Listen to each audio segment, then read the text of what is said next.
Everybody rise, please.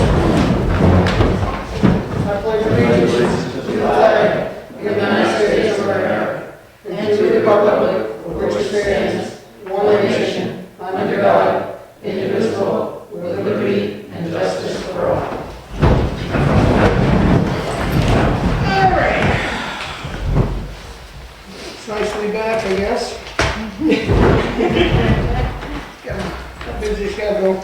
Thanks for remembering. Yeah. Been a while. Well, we knew you'd remind us, Tom. All right, first on the appointment is John Tucker from Evergreen Valley Snowmobile Club. Evening. It's my annual request permission to separate the Jersey barriers on the Maple Street Bridge, or the ex-Maple Street Bridge in Union, for the Snowmobile Club to have passage for snowmobiles and for the Tucker grooming machine. Well, I know we're always in favor of it, so I don't think there's any problem. And I talked to John a week or two ago to kind of step back up on him so that he would move some of that stuff, so he said he would, and try to stay on it. I heard we're not getting any snow, so. Yeah. But, are we all in favor of that? Yes, I'm in favor. Motion to accept their request? So moved. Second? Second. All in favor? Thank you. You're welcome. Can I ask a question? Do you generally, because we have a new highway manager, You do. did you deal with Fred before? Or Yes, Fred, we just go out and move them. Okay, so I will talk to Mike about that, and anytime between now and, Well, Snowfall? wait till more snowfall. wait till first snowfall? Wait till we get snow. Okay. Otherwise, we have other issues. So that's why we have the gates. We don't have the gates, do we have snow, like Yeah, that, like that. okay, So it's I will let him know to- that. To delineate any illegal activity, we try to Okay, hold up. We have some decent snow. okay. I will Thank do you. that, yep.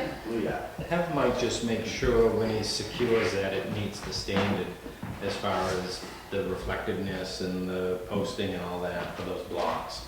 And I think I'd move them up further to the road and then space them to make it clear what it is. Well, it would keep the parking there and keep it separate. When he puts them back in the spring, or Right. now? You want them Right. now? Could you barricade it to make it a pathway? Like if we left the blocks and we left them instead of this way across, but lined them up so that the machine can go through it, all the little machines, that would probably eliminate some of the parking. You know, if we could. Yeah, we don't generally have the issue in the wintertime. Because It's there's more no clouds. because of the trail It's going not- through, No. it's more in the, Spring. John said he'd be on it, so that's good. Reflectiveness on it, so somebody doesn't hit it, didn't see it. All right. We have Pat Smith, Luther Ellis, Town of Milton. Yes, I'm Pat Smith. I'm the Public Works Director in Milton. This is Luther Ellis. He is the supervisor at the transfer station in Milton. I was asked to come in and speak a little bit about the transfer station operation in Milton. I'm really not quite sure where you want to start there. I can get you going here. We looked at a dozen facilities, and yours was one of the, you were thinking outside the boxes. And we've got the same problems everybody does, and it just costs so much to run that. We can't get the recycling. Nobody wants to recycle. We're at 23%, I think, recycling. And after looking at several facilities, yours was one of the last ones we looked at, and we're like, wow, this is different. This is something we haven't seen. So if you just want to tell the rest of the board kind of either how you transfer a station, then we got some public works questions for you too, maybe. Okay. Well, it's taken me about 20 years to get to this point. And I've failed a lot of times to learn the lessons that I've learned over the years to figure out what works and what doesn't work. Plus, I've had some really good employees that think out of the box, and they really step up and go above and beyond in their positions. So what we have is we have 4 compactors in our transfer station. We have 2 compactors that are, and they're 40-yard containers. And we have 2 compactors for MSW, and one is opposite the other. It's a one-way facility. You can only drive in one way. You have to loop around to go back out, so there's no traffic coming back against traffic. So it's a one-way. On the end of each of the MSW compactors, on the right-hand side, we have a mixed fiber of paper compactor. We put all our cardboard, all our fibers in the compactor, compact it up until it's full. We haul that out. That's a revenue for us. Opposite that, we have a compactor that's commingles. Before we got the compactor, we were hauling our commingles loose. We were only hauling just a little less than a ton. Since the compactor, we're at 6 or 7 ton. Between 6 and 7. What are you hauling, what was the word? Commingles, Say that again? commingles, Combing, what is that? plastic, glass, food cans, Yep.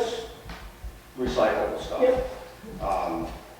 So we upped our tonnage from just under a ton to 7 ton on the average, and we do all our own hauling. We have our own truck, we do all our own hauling. We have off to the side, we built a wall, a concrete wall, and it's in a step form, so that each container has space for a truck to back up to it. It steps in, and we have our aluminum beverage cans.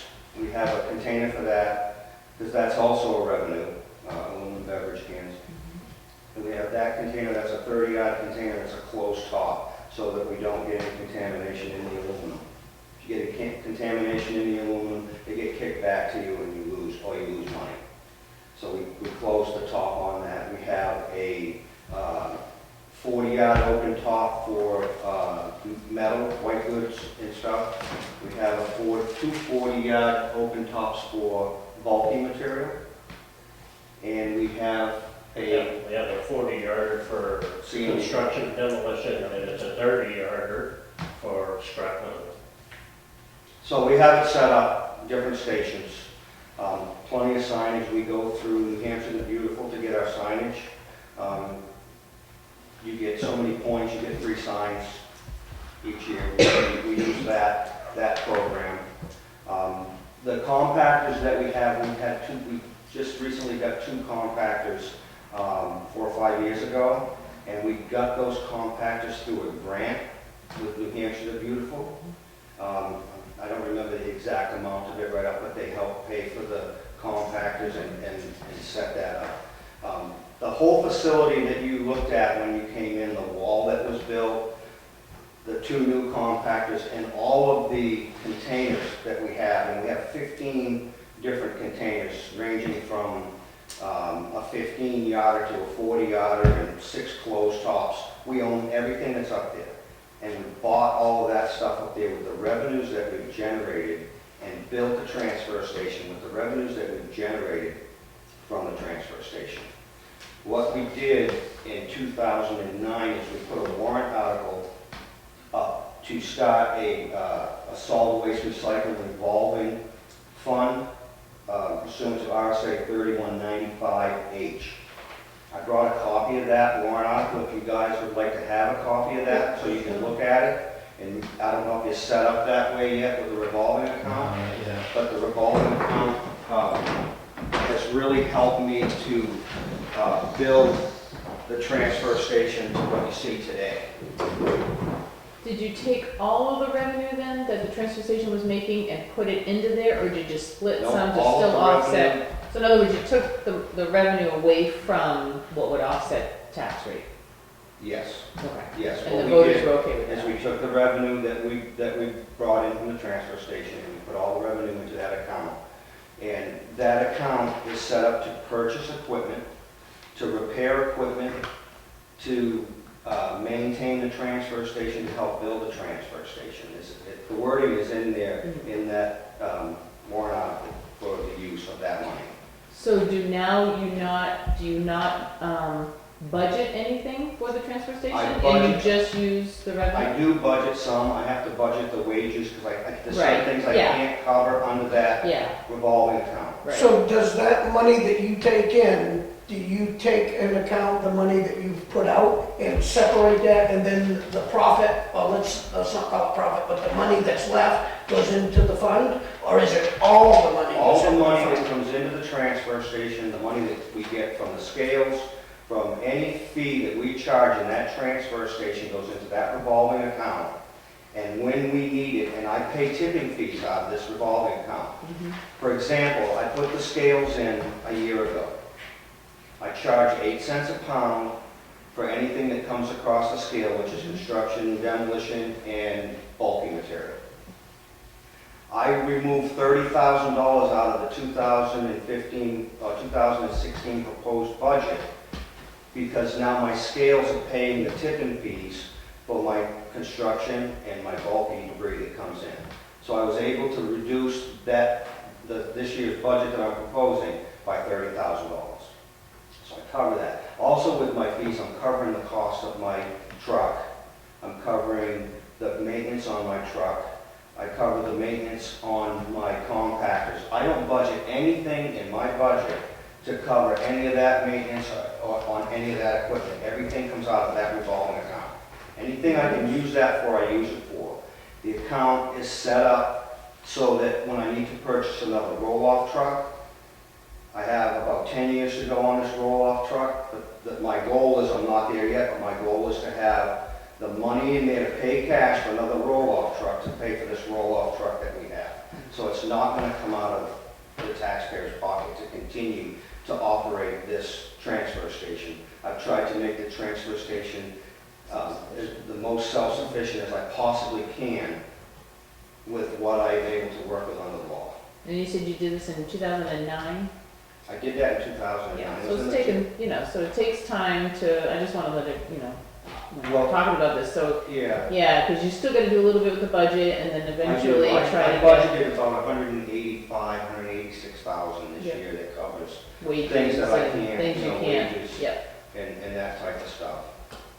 And I spend probably 100,000 or so out of that every year. I use it. I mean, it doesn't sit.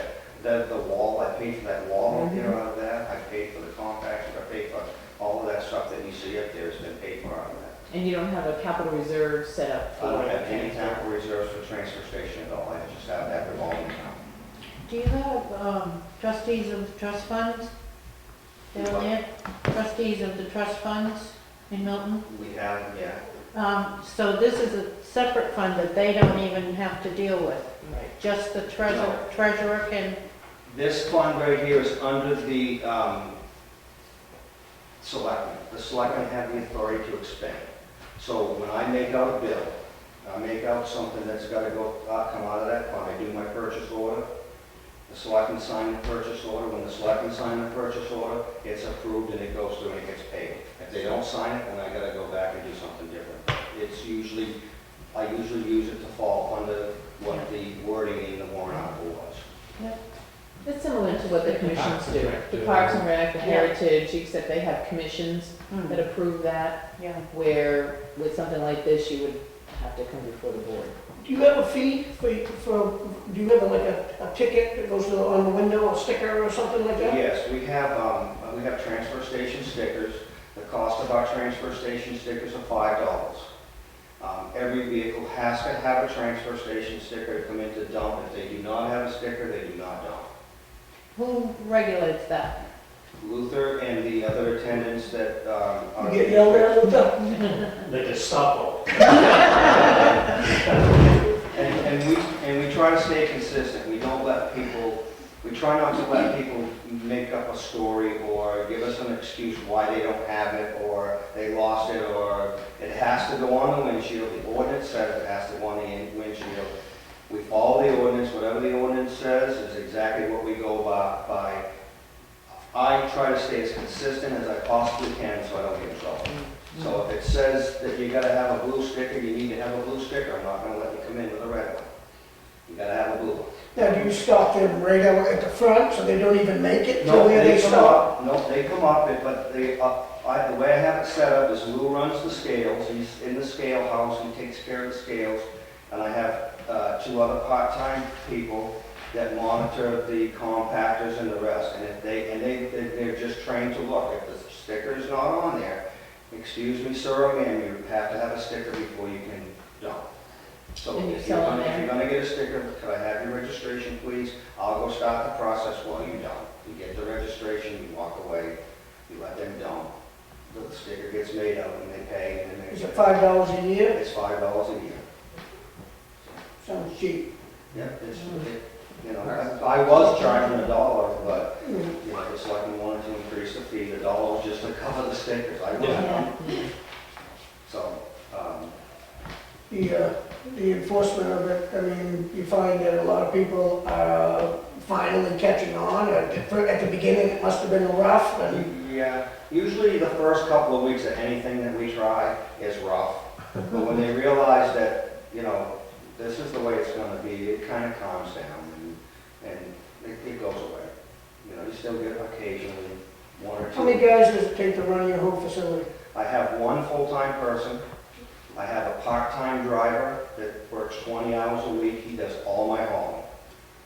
He hauls anywhere from 7 to 10 loads a week. And I have That's how much trash stuff that you guys go through? 7 to And 10 you do loads. this with one guy out at the, Luther out at the gate, Luther at the and a gate. couple of part-timers to kind of monitor it Yeah. when needed? Yep, and I have a part-time, I have 3 part-timers. I have a truck driver part-timer, I have budgeted for 20 hours. I have a part-time attendant that's budgeted for 30 hours, that's with Lou most of the time, for the 4 days that we're open. And I have another part-timer that comes in for just 16 hours a week, and he's on weekends, for when, with the volume on Saturday and Yeah. Sunday is increased, so that's, and sometimes if it gets really bad, like Christmas Day, after Christmas or something, if we need another guy, then my truck driver can come in and he can help out and, you know, because it gets crazy after a holiday. Can you just expand on your truck driver, just so these guys are clear on it? We have Waste Management come get our stuff Mhm. for... Almost everything. Yeah. Oh, how much? Yeah. I get it is. Okay, I'll give you a little history on how I got started, if you don't mind. What I did was I purchased a cheap truck. I found a cheap roll-off truck for $15,000. I asked the selectmen if I could fire a hauler and do it ourselves and see if we can make any money and save any money. Because in our hauling contract, we got no revenues. They took our revenues when they hauled. So they were charging us to haul plus keeping our revenues. They were making a pretty good penny. We didn't know because we wasn't paying attention to it. So when I figured it all out, I said, okay, I'd like to experiment. I'd like to buy a Jeep truck. Give me a couple of years, see what I can do. I used that truck for 3 or 4 years. In 3 or 4 years, with the revolving account, I had $80,000 in the revolving account. And I sold the truck for $7,500, so I got half of my money back on the truck, and bought a new truck and proved to them that you figure at $100,000 a year that you may pay to have somebody haul your trash. In 20 years, that's a $2 million savings. So that's how I looked at it in the long, you know, the long run, the whole picture. I don't regret doing it. I don't believe the town regrets doing it. I brought in some numbers tonight on about what it cost us to run that truck on an annual basis. The salary that I pay the driver comes to just over $15,000 a year for the salary that I pay the driver at about $15 an hour. I budget $10,000 in fuel. And my maintenance on my truck, and I bought a brand new truck, is averaging about $1,500 a year. So it's about $28,000 a year that it's costing us to run that truck and haul that much trash. When we spend,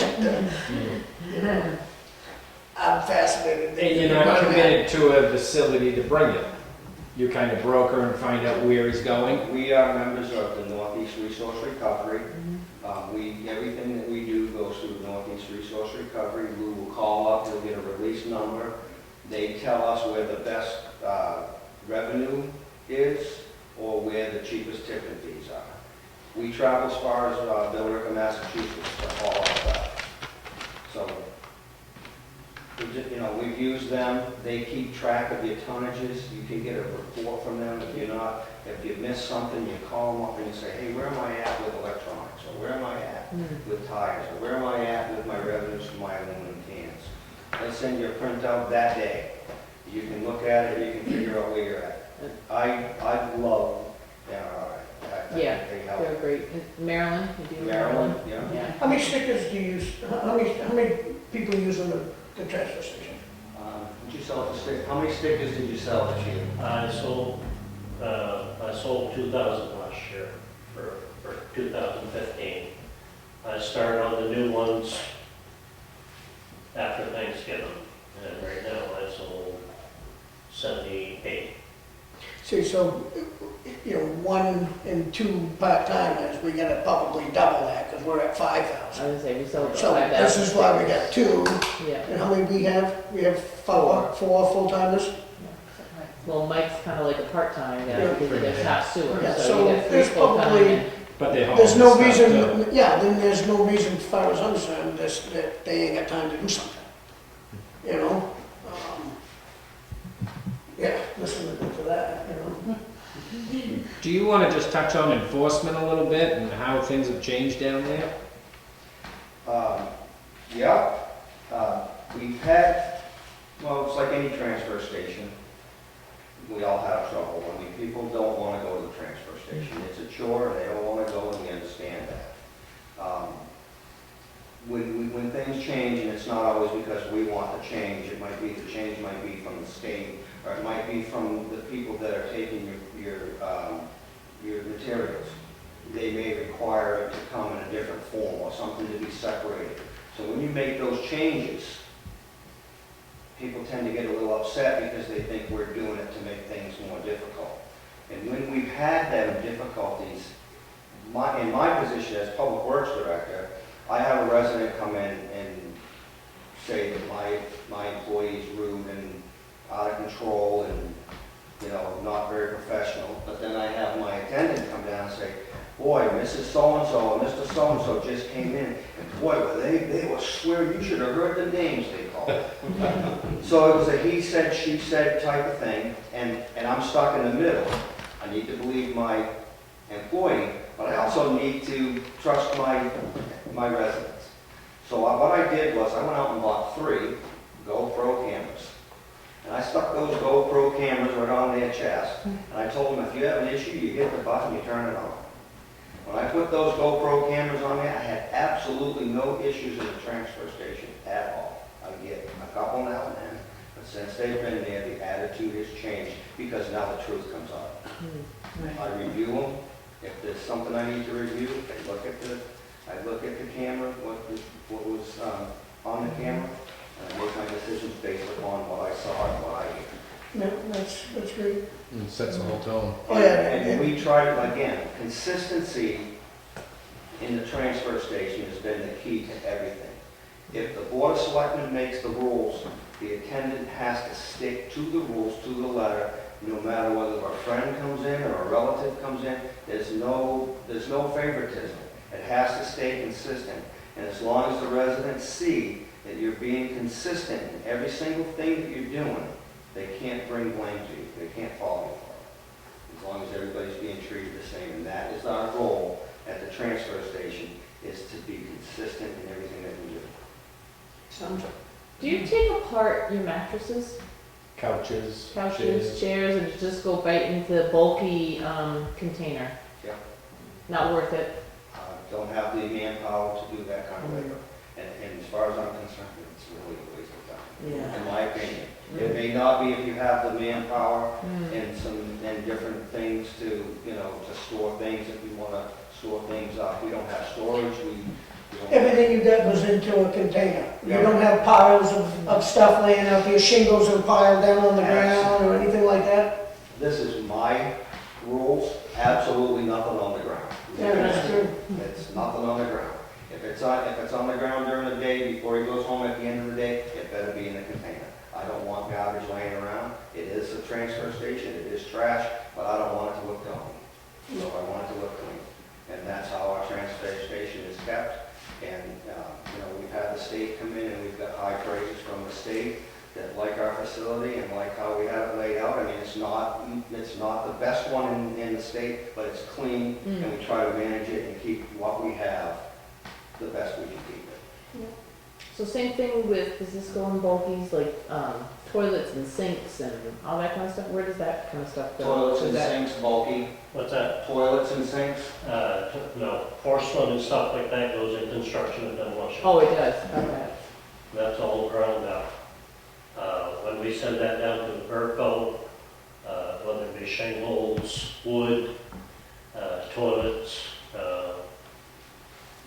that goes down, they grind that all up, and then they send that to waste management for cover over the landfills. Oh, yeah, yeah. Very impressive. So we don't stand there and You break know, them stand and up. break them up, They just just go right into the container, They go yeah, right in the container, and when they haul it, they take care of it. yeah. We use the loader to push things down, to get as much as we can Yeah. without destroying.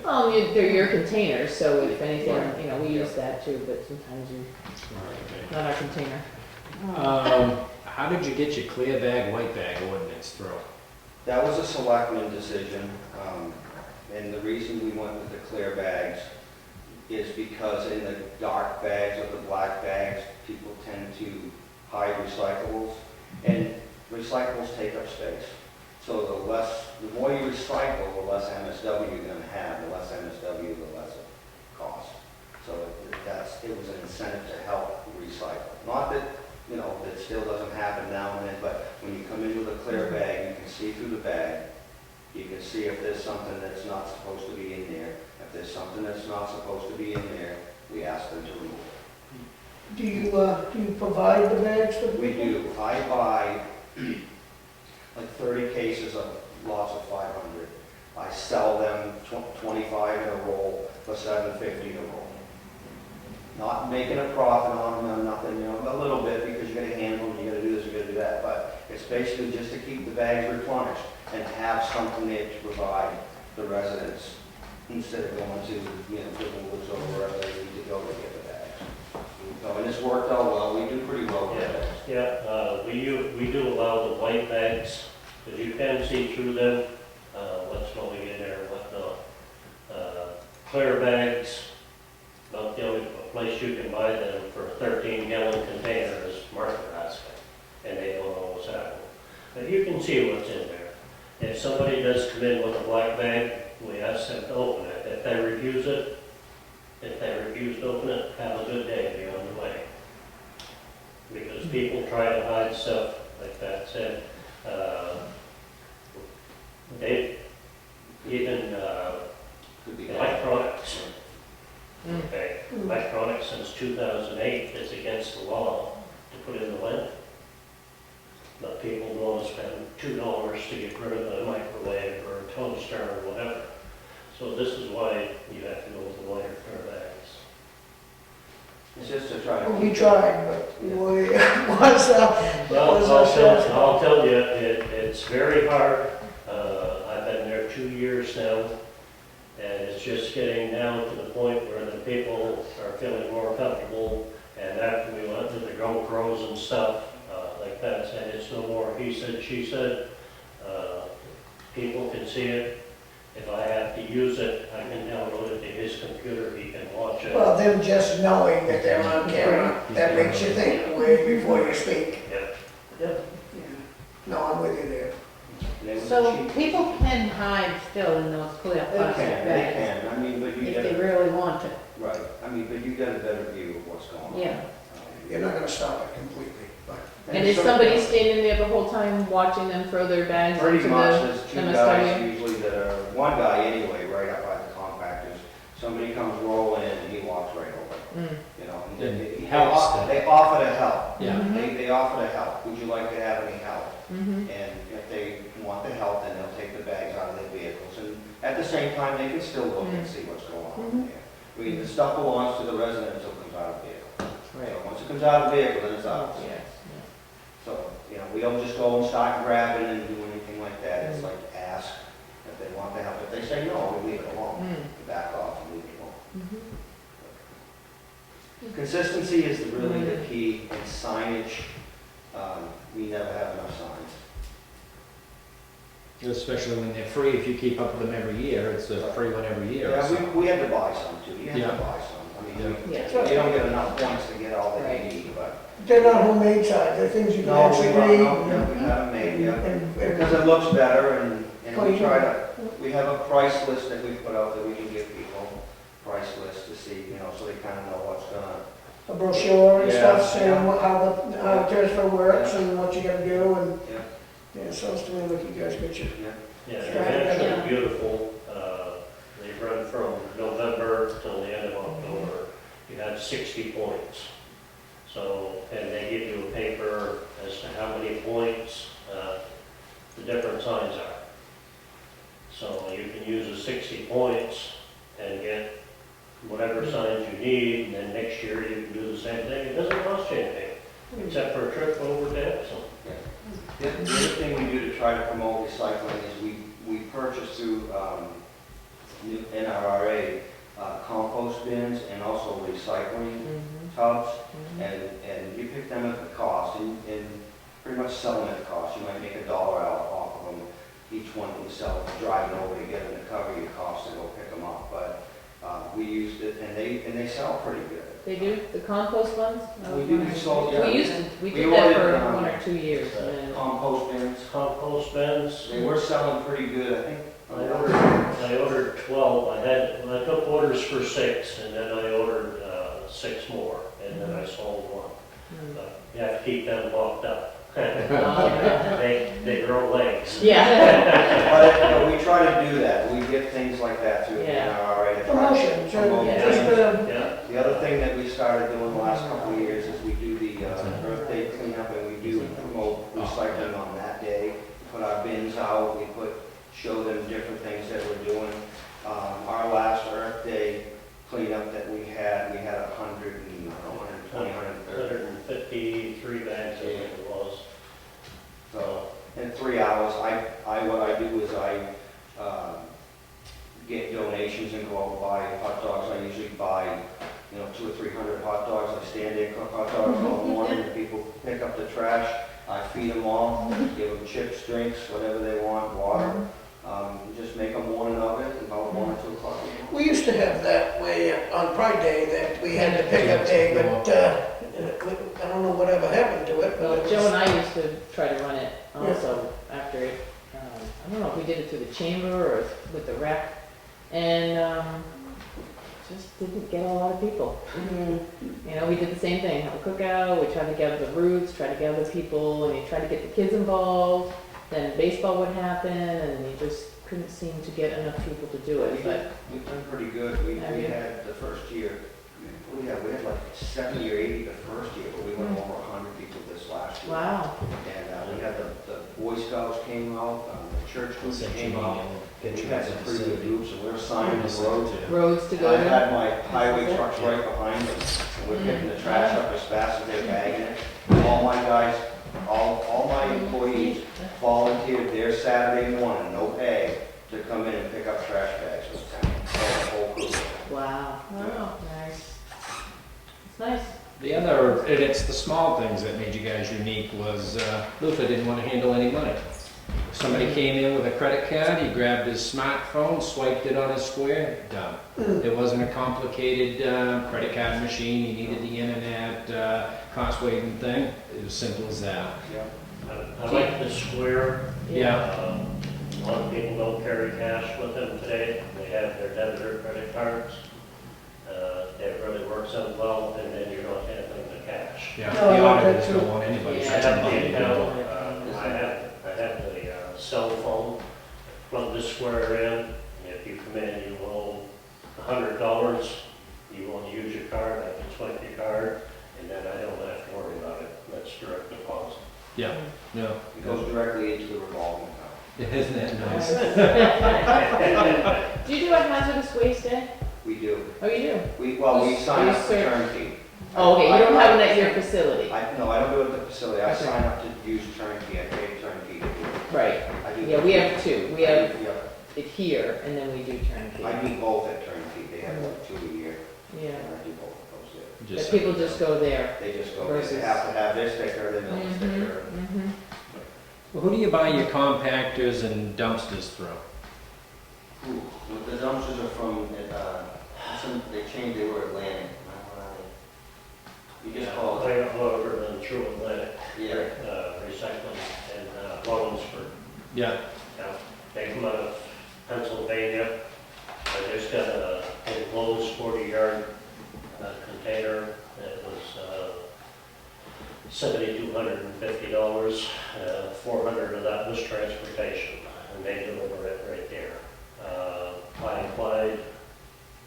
I couldn't apply for a grant for that because you can only get one grant a year through New Hampshire the Beautiful. I bought one back earlier this spring, and it was $7,500, and we get 20%, so we got $1,500 towards that. So Yeah. actually, the container actually cost us $6,000. Atlantic doesn't pull our maintenance on our. Do they, so they sell them and, I have them come in once a year and remove all the hydraulic and oil and replace that, and new filters and check things out, check switches and keep the maintenance up on them.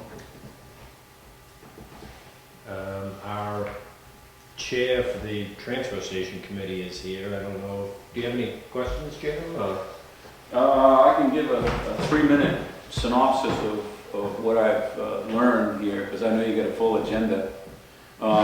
We felt that Milton did have one of the most innovative, I'm going to come down here for the benefit of the cameras, because I dressed up tonight. But we felt that Milton was one of the most innovative places, and I think there's a couple of short-term things that we could learn here, and also some long-term things that the selectmen might want to consider. The short-term things are, first of all, when somebody's wearing one of these on their chest, it makes attitudes adjustment. And it protects, it's a dual protection. And it's a very inexpensive way to protect the public and protect the employee. Very inexpensive, it can be, something can be done right away. I did want to mention a couple Is that the first one you're donating? No, I use this to protect myself. I think the other thing, another short-term thing was, well, I guess it's long-term actually, was what you've heard tonight is the advantages of owning your own equipment. They own their own compactors, they own their own bins, they own their own containers, they own their own truck. This gets you out from under the thumb of the, in other words, a contract with a specific place. He can shop around for who's giving the best price that day and send his truck there. He can, by using his own truck, the transportation costs have just gotten completely out of control, and it's very, very expensive, and there's not much you can do about it except own your own equipment. So I found that very interesting, and that's a long-term thing. And he bought this equipment with grants. I think possibly a short-term thing is also the revolving account. I mean, it kind of balances both ways. If you have the money there and you're using it, you don't have to put it in the tax base. So it's kind of a wash, and I know there's pluses and minuses to that. The clear bags did help with the recycling, and that's our weak point, we feel, is that we need to increase our recycling. I do want to make a note that my understanding, I want to even correct me, I had written down you do 700 ton of trash and 300 of bulky. Is that pretty close? 700 ton of MSW is household trash, yeah. Yeah. And bulky is probably a little bit more Yeah. than 3, but right around 3. So I was going to say, Charlie, before you go laying 2 guys off down there, I think we handle about 3 times that. You know? That's what I was So, saying. you got to take that into account too. We may have 4 guys and people listening, but we handle 3 times the amount of trash that these That's what I was saying, we're about double that, I'm assuming, and that, now you're making the numbers wrong. Yeah, somewhere like that. So, and we felt, and they're a very efficient operation cost-wise, as I believe that our transfer station is as well. But we also, on the design of it, a long-term thing was that two compactors with 3 lanes makes it so nice, you don't get the bottlenecks, because what happens is, you can be using 1 lane only, and when that one fills up, you can open the other one instantly. I've seen our guys down there, when the compactor gets full of trash, they actually have to pull it out, and people are dumping trash, and it's spilling out into the yard before they can get another one hooked back up. And that's the advantage of having 2, and like on a holiday weekend, you can open them both up, and so you don't get these bottlenecks. So there's some design advantages there, and I think that's a long-term thing that we really want to look at. So, and I think I've used up more than 3 minutes, but let me see if there's anything else here. But one thing I want to note, they do not accept any commercial trash as well. And of course we do. What do you, and give me an example, what do you mean by commercial traffic? Is I think it a local restaurant, or? No, we let local businesses come in, but we don't let local haulers come in. If Correct. somebody has a trash route or something like that, they're not. Oh, we don't do that either. No. Okay, So that's understandable. thank you. Do you have a certain fee for anybody that is more, such as commercial, that are using the facility? No, they just pay the fees that we have when we come in. If they bring in, if there's a construction contract, who's going to load shingles, he's going to pay the 8 cents a pound to get rid of the shingles. But we also want to try to make sure that the shingles are from town.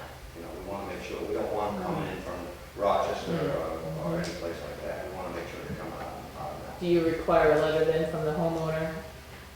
Most of the time, we know what's going on. Sometimes a building permit or Lou will ask the question and see where they're coming from, and if we need to, then we do that. But If you have a contractor, say from Dover, that comes in and they're doing a roofing job,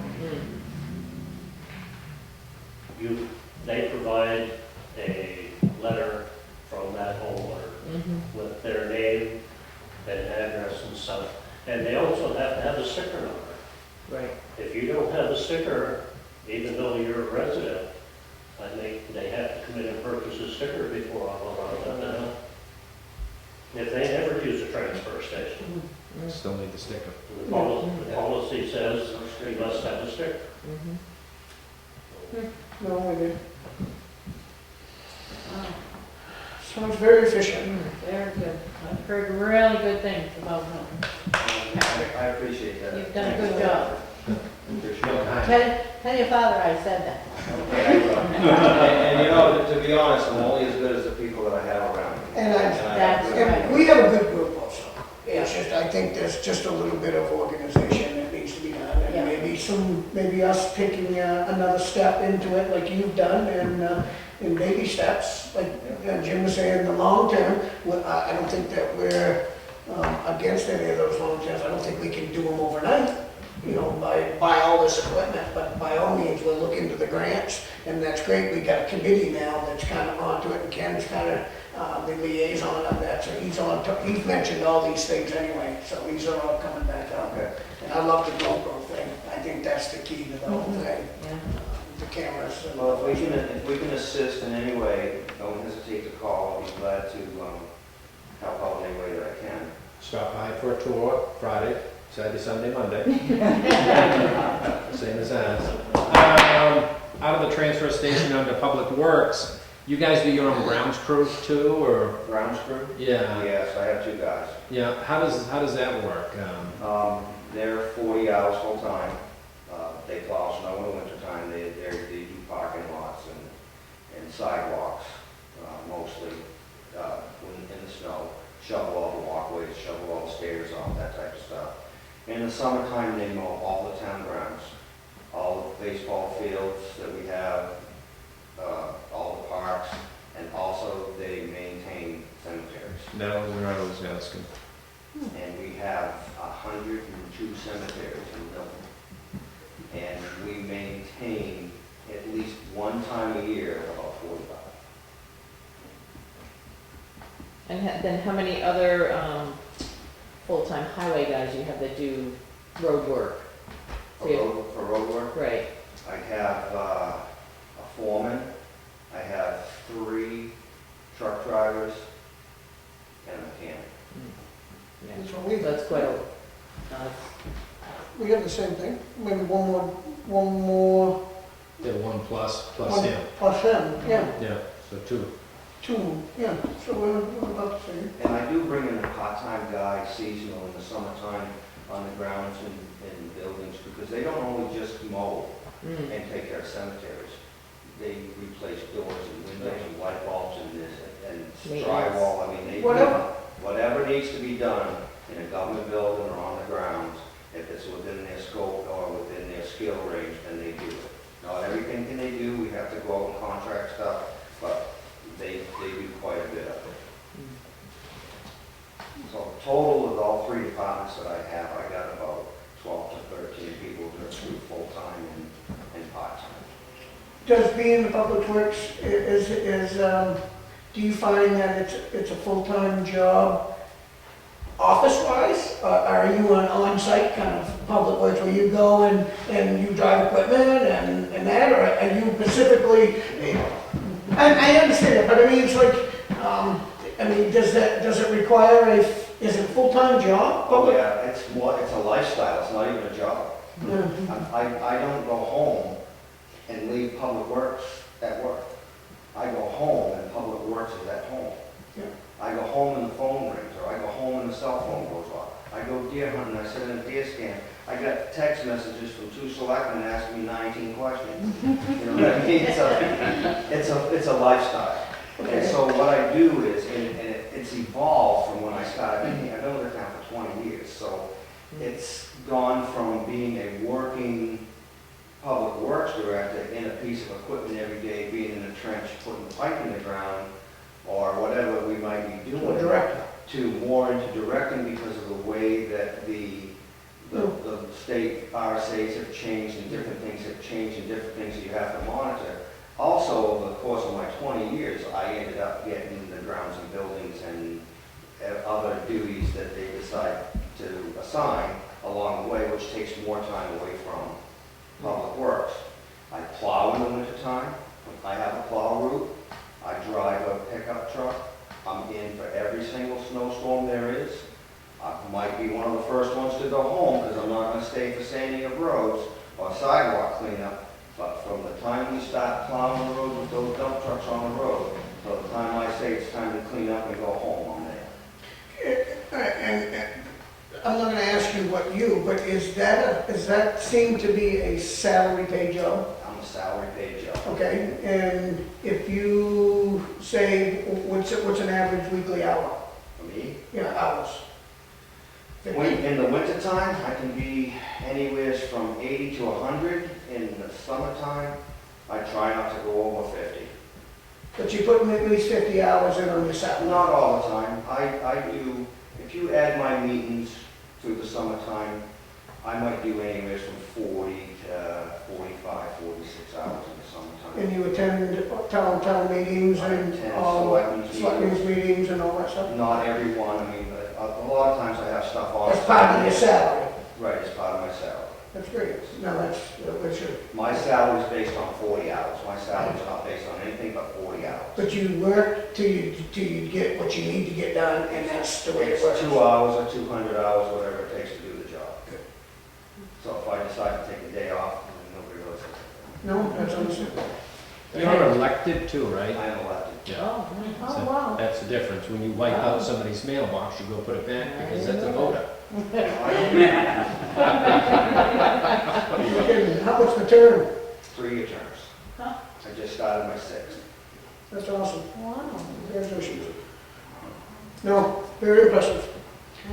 And the last thing I had was I see the solar going up now too. We had them trying to sell us Oh, yeah, the is it solar going, it package. is going up? And Yep, it's going up. I haven't been real involved with it right off because I've been busy doing things, but it's the biggest one in the state of New Hampshire.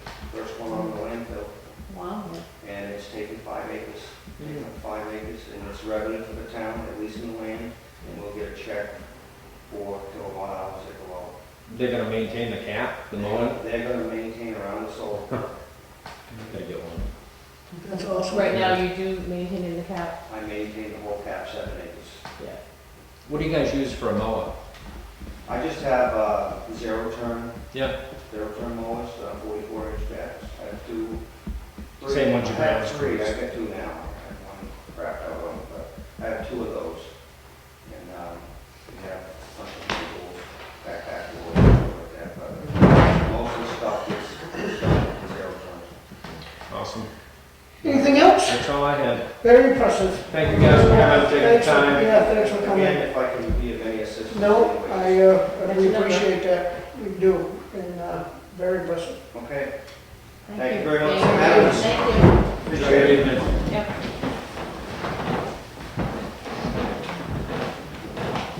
Now, this comes through. No, jeez. Who is it? Can we send the town administrator and email thanking these guys for coming up? Absolutely. No, that's very, pretty decent. It sounds like all the things you've been talking about. Yeah. and Just need to. Oh, they're moving. Move. Yeah. All right, Mr. Gunnadero, the downtown Snowmobile Trail Club. Yes, sir. One up. I didn't wear a jacket. You can borrow I guess Mr. Gunnadero is here to promote downtown businesses to be able to entertain the snowmobile club and the snowmobilers, like they do up North Ken or any of the other towns, and snowmobiles drive down through town to access the facilities that we have. You want to elaborate on that? Go ahead. Sure. Yep. Read in the newspaper that Wolfboro was starting to do it. Thought it'd be a good idea for our local businesses. Talked to Chief Fifield about his thoughts on it, and we walked a couple of potential routes for the snowmobile trail. Talked to other local business owners. Talked to Tom at the chamber, and so we got a pretty positive support from everybody on the concept of running a snowmobile trail from Level Lake, across from the pub, down on the cafe side of the street to Turntable Park. It would be on the sidewalk, maintained, and we haven't, and this is just for information, so we're not really ready to present this to you, but just to sort of give you a flavor for what we're doing and hear any comments that you might have. But Snowmobile Club, we talked to a couple of the directors and their support about maintaining it. Talked to the State Bureau of Trails, and they said it's not that big of a deal to put together the trail extension package, as long as the Snowmobile Club and the Selectmen support it. They were very supportive and offered actually to do the package for us and walk the trail, put up the correct signage. So it seems like a good idea. I think it would help the local businesses.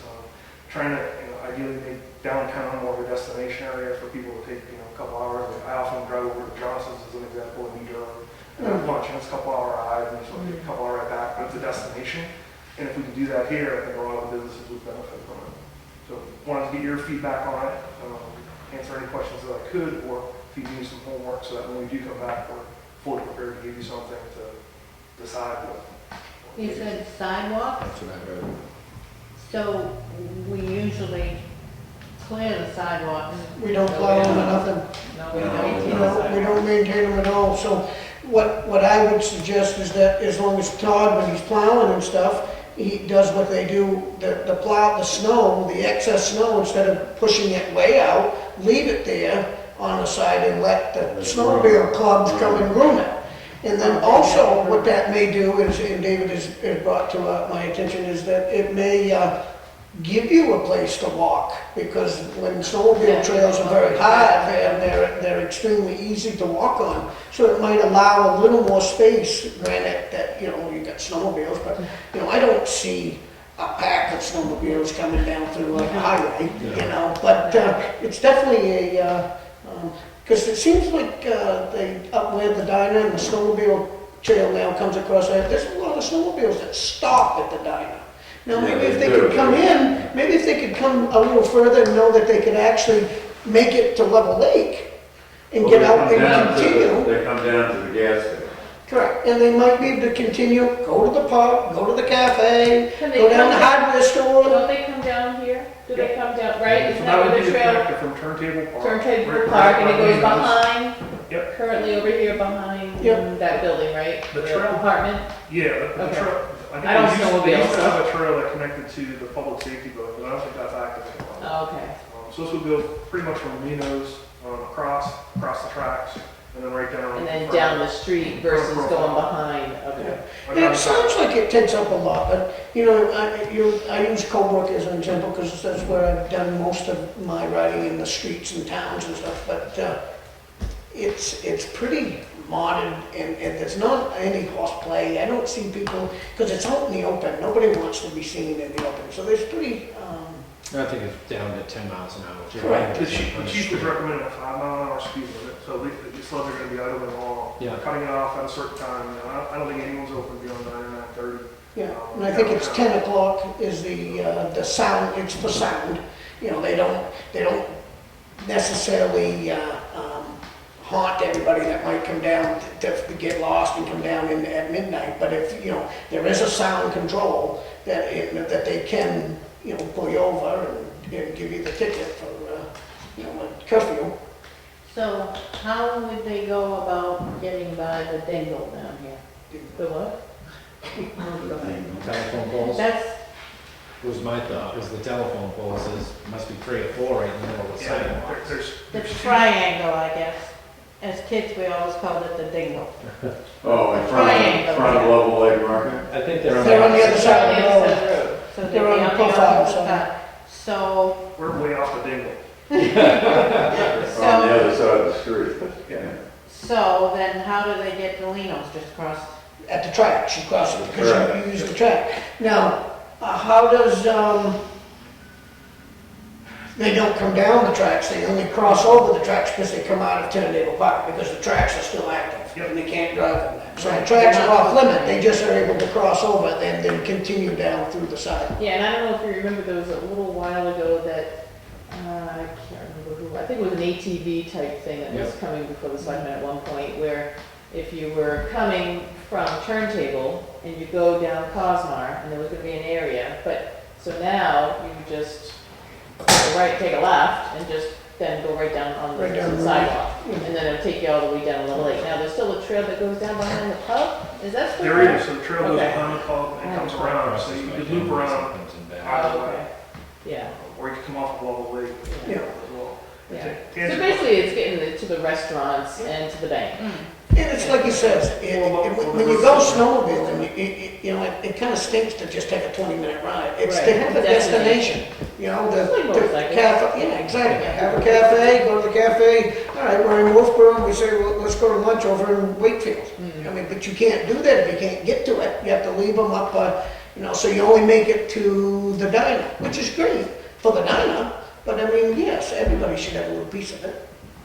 I don't know if you guys want to know what Wolfboro's planning to do, that the selectmen did approve it. But basically, they're connecting into the Cotton Valley Trail that ends right around the train depot, and they're allowing a snow lane to go along beside the post office. They're taking on one lane, one parking spaces, and then they go along there and then cross Main Street and into the dockside area. And they're opening up the dock, they're letting the docks freeze, so you go right on the boat ramp, right out onto the lake.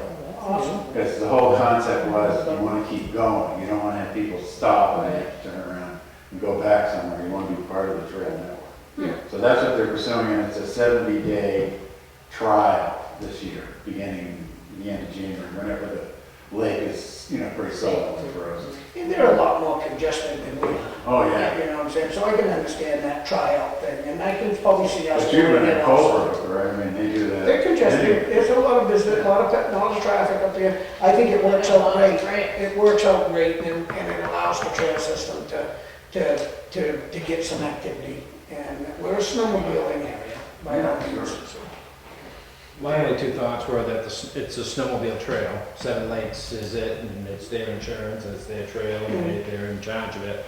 And you've got to have snow cover on it, otherwise we'll destroy those sidewalks. Oh, 100%. Yeah, like that guy said, they don't open the gates until, I mean, the 15th, they open. On the 15th of this month, that's usually when the trail system opened. But, you know, obviously they're not going to be able to open. They don't open the gate. So yes, it's not open.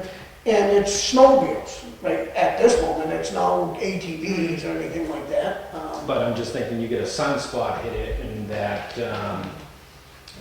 paved patio look there that's there, you will destroy it instantly. Oh, With the car bricks, the Yeah. things, yeah. The car heights and the pick will just rip that all. I never gave it, I forgot we just had all them redone, but No, like you it's said, paint, I mean, you'll scratch it right down, so it just has to have cover on it. yeah. To answer your question, Kenny, I think there's 2 telephone poles and Yeah. 1 stop sign. There's a stop sign by the funeral home. And then there's 2 one by the cafe, and there's another one up there. Yeah. That we looked at. And the thoughts behind getting our own telephone poles were just to get landowner permission to make a little bit of a loop around them. Yeah. And then we were gonna try to remove the stop sign that was on the end, to a better location so it doesn't break down. Maybe if you ask them if you can put it across the street at their telephone pole right across the street, so when you come to the stop, you're looking at it, so it's just not at the beginning room, which that'll get to the state. Yeah. I'm not sure how that works, but I love the idea, but I mean, Yeah, I think so, someone they'll come bring it to us and we'll go with that. Okay, great, thank you very much. Have a good night. do we have any public comments? We can move on. Of course you do. No, Jim, taking his coat off now. I just take 1 minute to say that every time I come into the town hall, it looks more beautiful inside. I've really enjoyed seeing these new floors brought back to their former glory. The Opera House is absolutely gorgeous. And I want to thank the selectmen, and I know Teresa was involved in that. And of course, when I came in this room and I saw that town seal, that was the frosting on the cake. So, How about my Christmas tree? that was just coincidental, Jim. We knew you were You coming. didn't see when you came No, in? I didn't. No, this is Teresa's doing, so I'll give Teresa Great job. the benefits of this. Really She's in charge of the. Thank you. I really take pride in this town hall. I And I don't like that we can get that the board approves all of the stuff that we're trying to accomplish here and get it to look amazing what a coat of paint and, Some sand and just some attention, yep, just Yep. attention. it's great. There's a tremendous horticultural challenge out front here, now that they put the, Well, I have to think, they did a pretty good job outside too. They did. yeah, next spring it's gonna Very be. efficient. Yeah. All right, Mr. Miller, is that all on your agenda for the moment? Anybody else? New business, the New Hampshire Dread Grant. I'm not sure what that is. So, Chief Nason is, let me get the grant out. I It's see. for, protective clothing and equipment. I see that. And the grant, which you have to approve under 3195B, is for $4,100. They give us half back. But you have to pay the full amount in order to get half back. So these are kind of the same things that we've done with the police grants for any of the type of the stuff that they get, where it's a 50/50 grant. It's just that this came during a time that it's not, let me back up. The chief put the $2,000 in the forest fire equipment line in 2015, hoping that this grant was gonna move faster than what it did. So he did plan for that. What he didn't plan for is that he didn't know he needed to raise, that he had to give them the whole thing. So then you're gonna see underneath your encumbrances that he's asking to encumber his 2,000 from 2015 to add it to the 2016 in order to pay it and then get the funds back. So anything that's under $10,000, you don't need to do a public hearing on, but it does need to be on the agenda, and the chief is just asking if you would be willing to support his. And he's already, just for the public to know, he's already incumbent this, he's just not, he didn't incumbent the amount to cover the full bill, knowing that, He hasn't encumbered it yet, that will be tonight's, that the board will, Correct. next thing on your agenda, to Alright. see if you will be willing to. So I guess it's a two-step process. Are you willing for him to move forward with the grant to get this protective clothing and equipment? If so, are you willing to have him encumber $2,000 from the 2015 budget in order to do that? I am.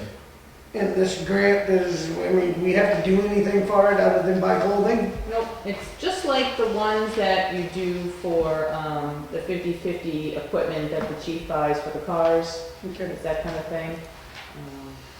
All right, I'm good with that. Me too. You? Yep. So do we have a motion on the table? So, A second? Second. All in favor? I, Aye. Very good. We do have something to sign. Is it all of them or just? or is it the Oh, back? actually, is it?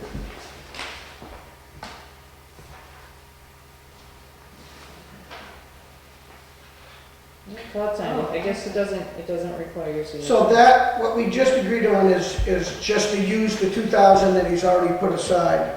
You haven't, what you just did is agree to move forward with the Forward. grant. Okay, so Okay, now which we're is- gonna ask to use the money.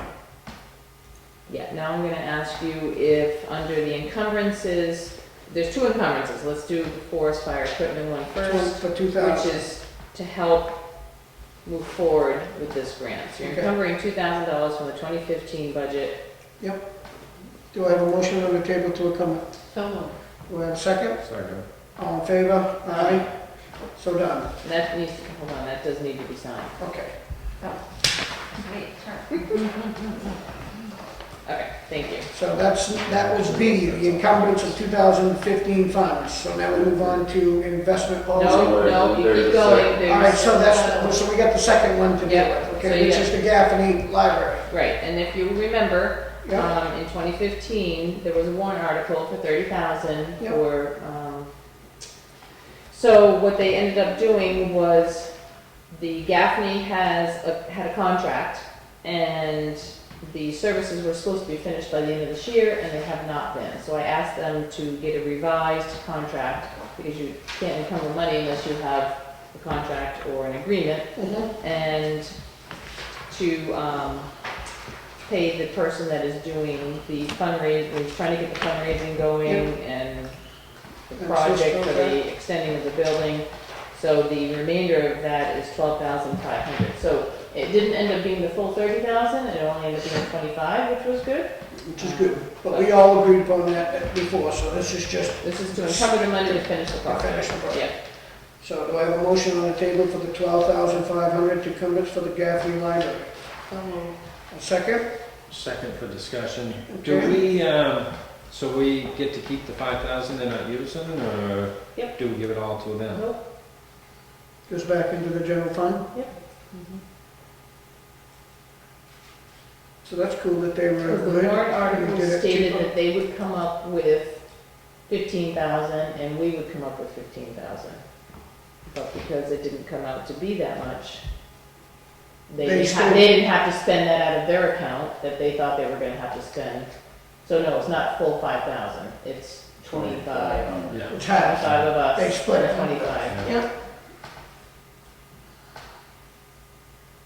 And that was for the architectural plans and draw, or this was just. this is for the fundraising, right? To Well, learn it's how to also the fundraise. plans, it was the development and implementation of the architectural.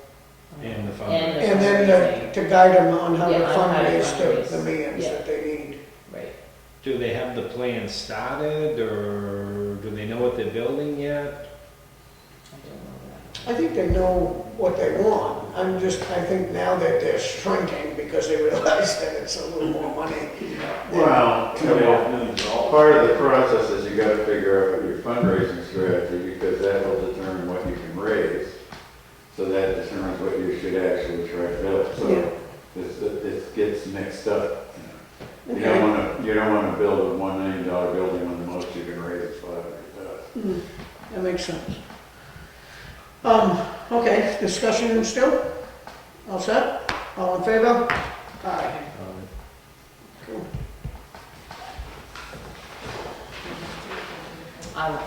Okay, Town of Wakefield's investment policy. This is something that we just going over into, you said something about, this is something you agree upon every year? Every year we have to, you have to review it and adopt it. Nothing changed in any of the wording, it's all the same wording from years past, it's basically just stating the management of how we do it, what happens with the investments, who has the custody of it, nobody's allowed to keep more than 1,500 in the building before you deposit. It talks about the trustees, the capital reserve funds, who has the custody, the management of those. These are really designated by RSA. So this, in my opinion, this is all is good. I mean, I shouldn't make a decision on this. I mean, this all seems to be This, nothing to change. for you. right, this started in 2005, and then the board reviewed, revised, and adopted in 2012 after council looked at it. And since then, you've been reviewing it, haven't needed to revise it at all. So I haven't sent it to council because you haven't done anything I with mean, it. I'm good with it. Yep, You good with it? Yep. You good with it, Ken? All, do I have a motion? so moved. Second? All in favor? Aye. Aye. Great.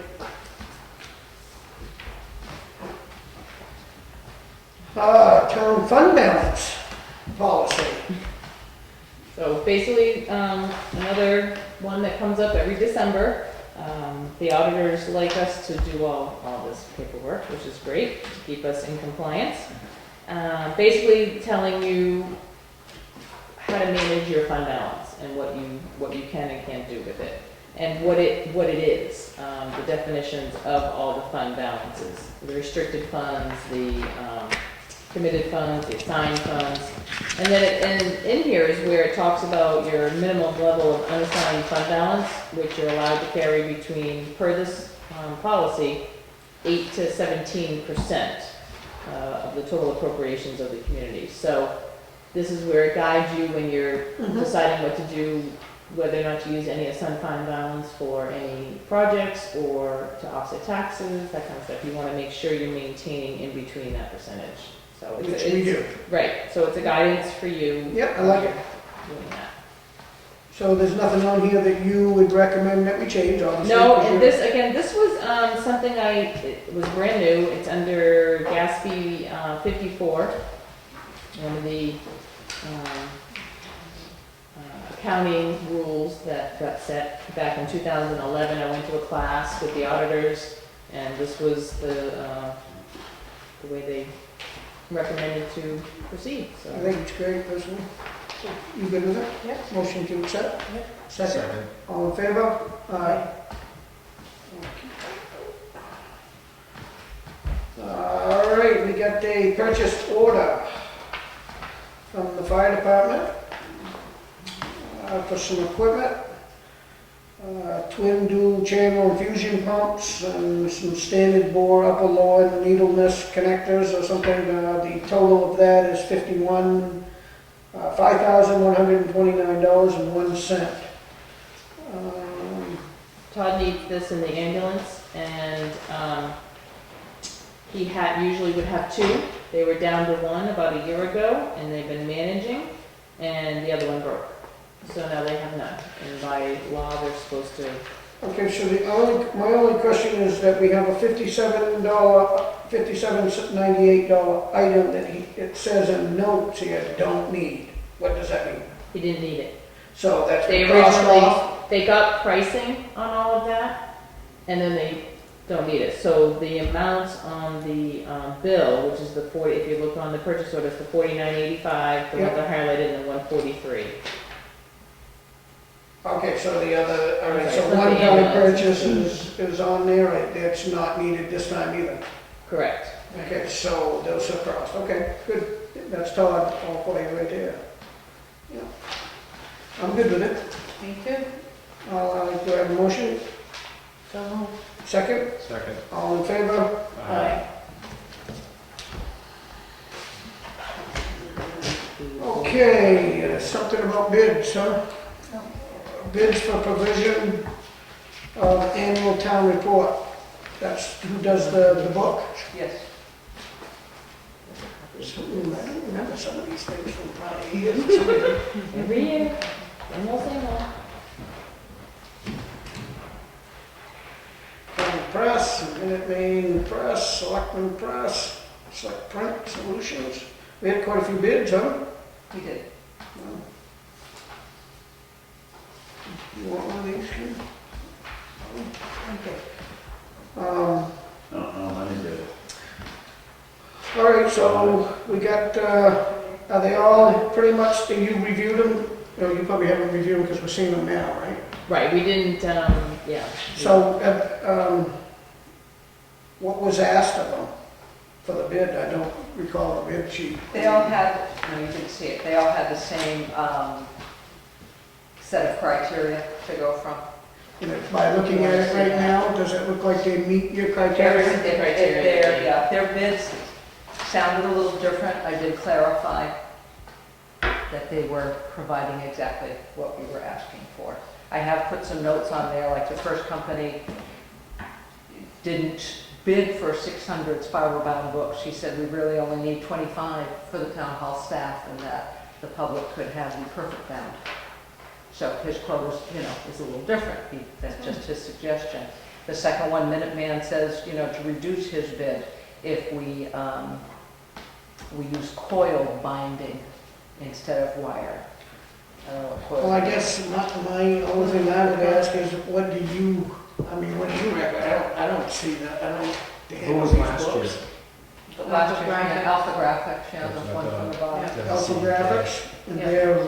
they're the most. Yeah. We have been using them for a number of years. They were more local. They were C&K out of Rochester. They got bought out.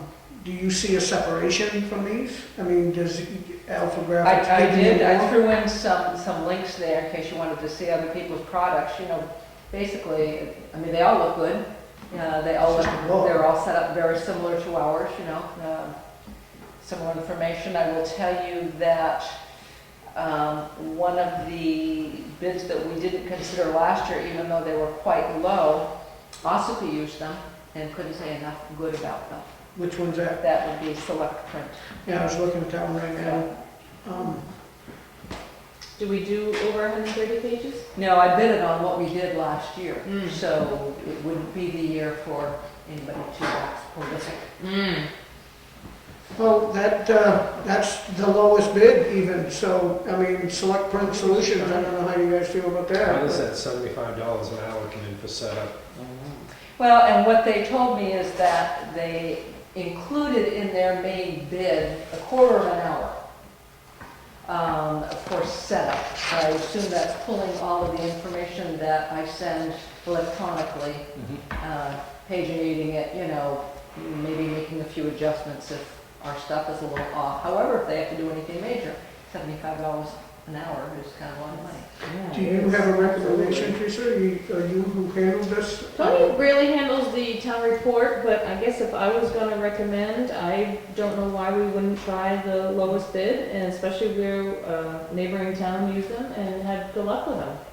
It can't hurt to try it. No, As much as, we've used the other one for many years, and they've done a fabulous job, but They're quite, they're a lot It's more $500 than the yeah, towns for $1. yeah, it's a difference that, you So may select- find out, oops. So Select Print Solutions is $1,346. yes, Is that, and we'll have to make sure are nobody we in compliance with that as increases a their group? pages. The biggest thing is if, and you've got a good reference from them, but the biggest thing is when you're trying to give them the information and they're not getting back to you and the deadline's missed and. Absolutely. It's kind of We're a scary thing. stapling, we're Yeah, printing it I know. ourselves. and It's scary to go to stapling it. somebody else, Yeah. Yeah, but, yeah, no, I'm all set for it. You have a motion on the table? I'll make the motion. Do I have a second? I'll second it. Any more discussion, Connie? This is out of North Brookfield, Massachusetts. Mhm. How do we get them delivered? Do they mail them? Do Ossipee they- said that they delivered it to their doorstep. And no charge for that? I asked in that criteria is how much is it gonna cost to have them delivered? If it's Yeah. separate. I'm looking for.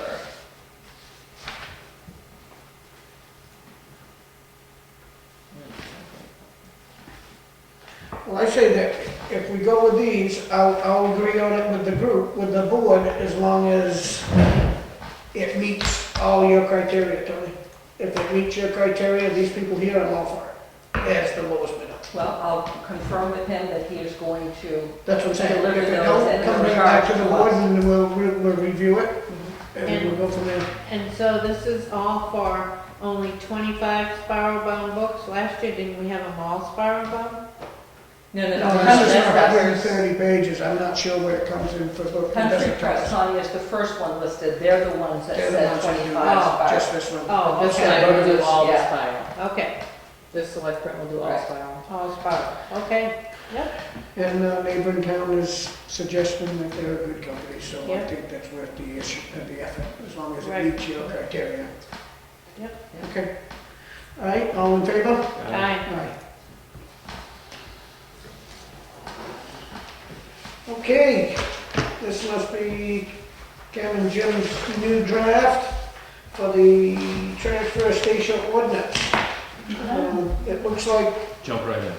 it's only red, that's, I've got a. Am I missing something? Penny. No, I'm just making sure I get all my papers.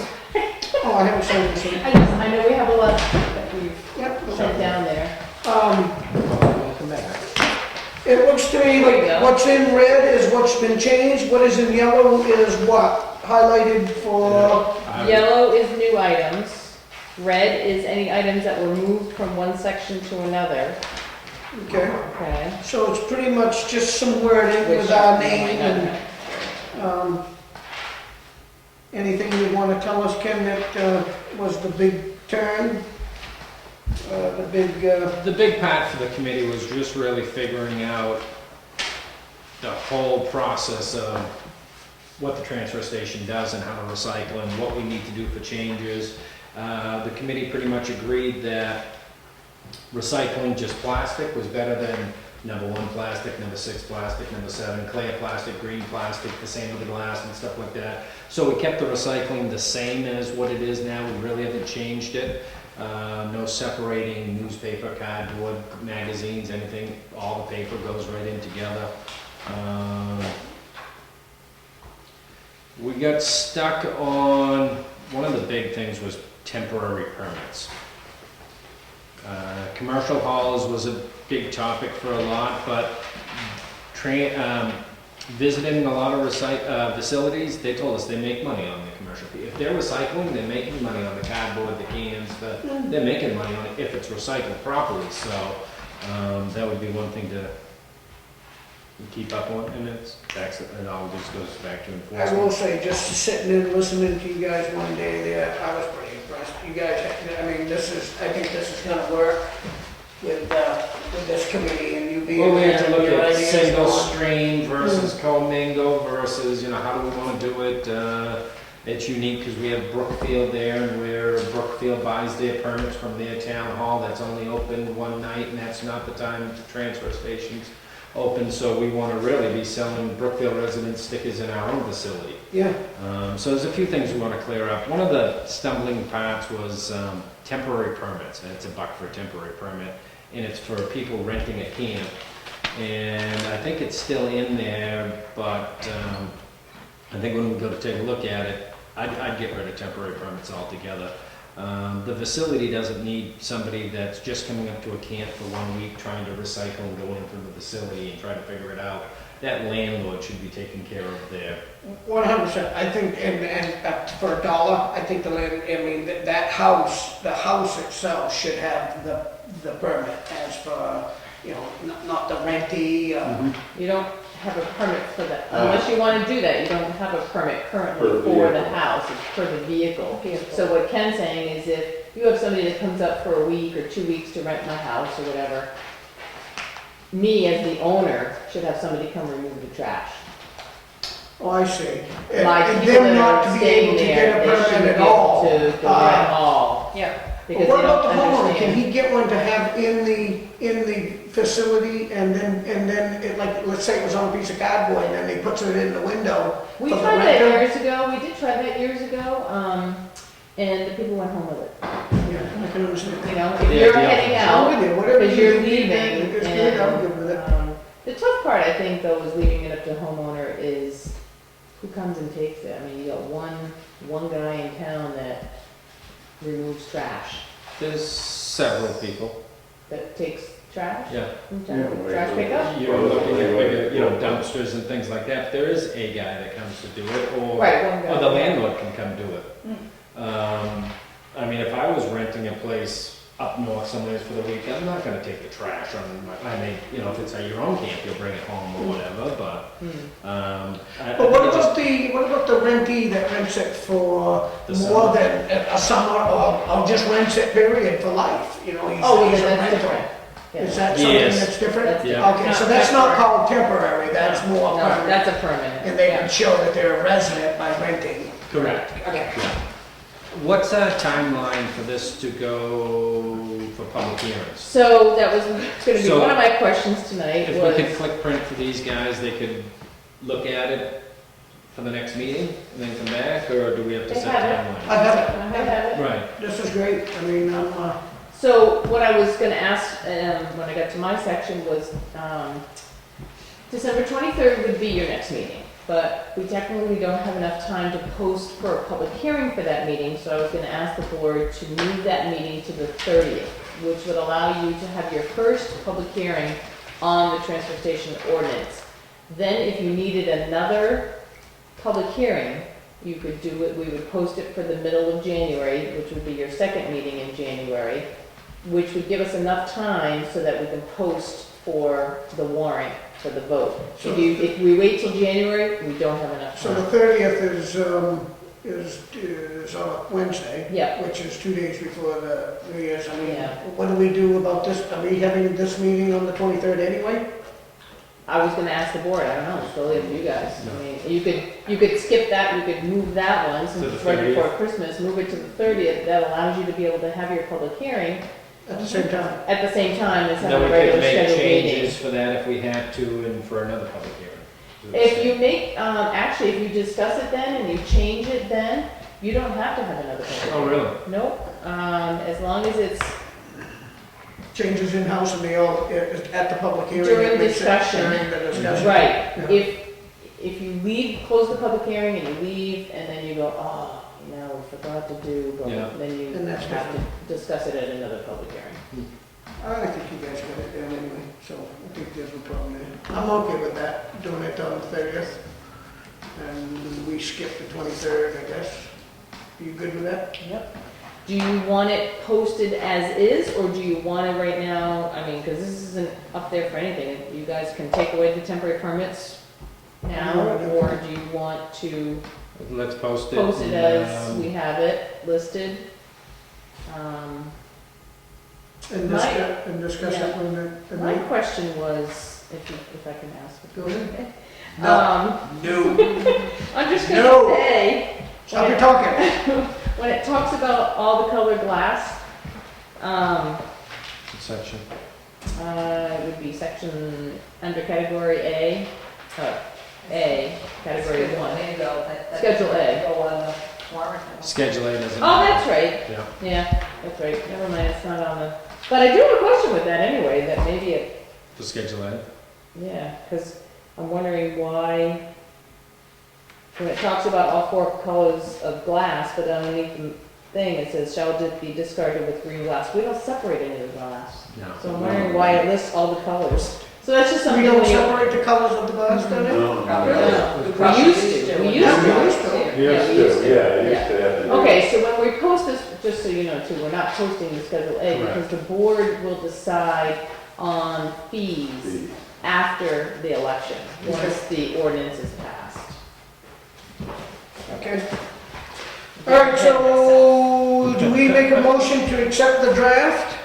Nope. Nope, nothing to it, we just gonna go on the idea that we're going This is on the what you're 30th. gonna, this is what you want me to move forward to the Yep. public hearing. So Like that'll be posted. box. All right, good enough for that. Okay, landfill, we got a proposal capital reserve fund expenditure for $4,150 for the landfill environment monitoring services. Do I have a motion to accept that? Second? Second. All in favor? Right. That's done. We got another capital reserve expenditure for $10,840 from the Town Hall Improvement Fund. This is for the excavation work and the second and final payment out front. I would comment on that they did a superb, clean cut job. It was very impressive. Oh, for the drainage, yes. Yeah, the drainage looked good when I seen them putting all that boarding on and that stuff. I mean, you knew they did did their homework. They did a good job. And while we're at that subject, and they did an awesome job. I had no complaint. They were in and out in a week. I took pictures so that we have it on file. But because we have, I guess, redirected the water. We have someplace else where it's going. Go into the library. Yeah, like underneath the elevator. Oh, All right, so it's not flooding. So it's not flooded because you have a sump pump Yeah. down there. But if either one of you have some time, So it drains Sometimes into the pit for the elevator shaft, or? what's that? It drains into the pit for the elevator shaft? then? What drains into the pit? So There's you a said the water's been redirected. Well, I don't know what's exactly happening. That's why I want somebody to come and maybe, I had Mike Jim. I know it's come being over. redirected, I just think now everything is working. This is the only spot that we probably didn't take care of to begin And we with. did have water in the elevator when That's it what I'm would saying, rain. I don't No, think when it it's would- anything to do with No, that. no, when it would rain, we would have water in the elevator and the sump pump would work and then it would go dry. And the elevator guy comes every quarter and has never had an issue. And the elevator guy just came and he says, why is the water bubbling up from the ground into your elevator? And I said, well, Is the I don't- pump working? I don't know, yes. So when I go into where the sump pump goes, if every 3 minutes, whoosh, water is coming, pouring out of that thing. So there's a lot of water, and which around here there is a lot of water. So one thing I'm gonna have, Mike has Belmore coming to get out the catch basins and stuff at Brackett Road on Monday or Tuesday. We're gonna have him come and do, there's a pipe at that corner catch basin where the guys put those pipes into. There is one there that when Mike and I lift off the cover, nothing's coming out of it. So I did call Nick at Evergreen. This is another good thing about him. He does call me back. He said, no, we didn't run into any other piping. He said, but that one pipe, he said, was definitely clogged with dirt. There was nothing coming out of it even when they were in there. So they're gonna jet that to see if we can get that working. I don't know if that's the problem, but I wanted you to be aware of it. The sump pump's working right now, but I guess I'm nervous if the sump pump stops working. Thank goodness we have a generator, because if the power went out, that will flood. Is that how old is the sump pump? That's one thing you worry about. It's about, well, I'm 5, it's about 7 years old. I think you find you're So- like maybe if you jet out the pipe and get. I'm hoping we jet it out and then it's gonna get everything Really hoping that flowing. pipe Take comes it from. off the Well, that's the thing, I don't know where Yeah. that, nobody knows where that pipe is coming Yeah. from. So, but we know it's not a sewer line. And we know it's not a water line. So That's it's right there, groundwater. so it's gotta be coming up from the ground, It's underneath, groundwater. it's not around the Right. building. So Right. that So how do means, we, well, that means we make sure that the sump pump is adequate to do the job. yeah, because we Because you'll always may, have that water, you're not going to stop it if that's the problem. I think you're gonna need either a bigger one or another one or That's what I'm something. saying, Because might be a I much think more we might need- updated one. Yeah. Yeah, you don't Because want it it's to just keep working sitting, all the it's time. just sitting down there and Yeah. it's, the water's now rust color, so Something's getting, something's getting, it's coming from the library. Okay, so the excavation work, they did a good job, and everybody's happy with it, Yes. so that's $10,840, we're gonna motion to accept that. And this is just the drainage. Final payment the on that. final payment. Well, Second, Paving was different. all in favor? everybody's different, yes. Which is Another reserve expenditure for the town hall improvements, $1,450 for the paving of the walkway. I'm good with that. I think they did a great job on that. They even lowered it down so the bottom step was a real step. So they did a good I job. think it's too tall of a step now. The bottom, Yeah. 5, 6 Yeah. inches? Going I down, think it's especially. 8. Yeah. I Oh, didn't, I I didn't measure it. I just, Are I you was feeling just, it when you go down off of it? When I came Down. up, I knew it was wrong. I think Coming it's up, just I don't because have a of, I problem. think it's, Coming down. but it's only about 6 inches. The thing I'm thinking is you had that 2-inch like forever, and that's a toe kicker, but you probably got used to it. Now it's actual step. The way the step should be. And the way it should be, and I bet, I bet you find that it's less than what a standing step is. Are they gonna add It any may more be different to it? because the rocks are different up top. That's it. Want to go look? I will look. So at some point, we might wanna measure, make sure they're all the same size, I guess, right? Is that, Should have been Making prior to sure- they poured it. They should have brought some dirt up and made it consistent so we don't have the issue we had. They're pretty close, Ken. I bet you find that they're pretty close.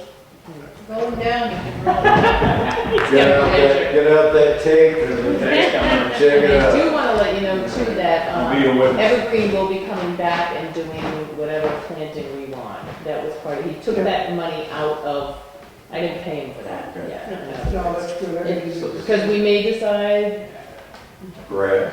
we don't want everything back. Or we may decide we want just a I couple wish they things hadn't back. thrown those holly bushes away. There was no way we could. You wouldn't be able to say, well, not in winter. Two of them were pretty much dead anyway. Well, one especially Yeah. over on the Yeah. other side that was dead. Yeah, but there was no way we could have. Hmm. And I really like the town hall being open. Yeah. I like everybody to see the structure of it. Not to say that we don't need something there, We but could do do, we we need could all do that around perennial the plantings or corner, something. you know, that kind of stuff. What are they gonna use for the dove tree? They're going to put a fake tree in the connector, Oh, good. which would be nice because then the Yes. doves don't fall off That's and right. break and. Yeah. What's the duck tree? Or the, Memories. People that have passed passed away, away, you can buy tree a of dove and memories. have their name put on it. Yeah, tree of memories. It's I for have a special tree at fundraising. home that I have all my doves on.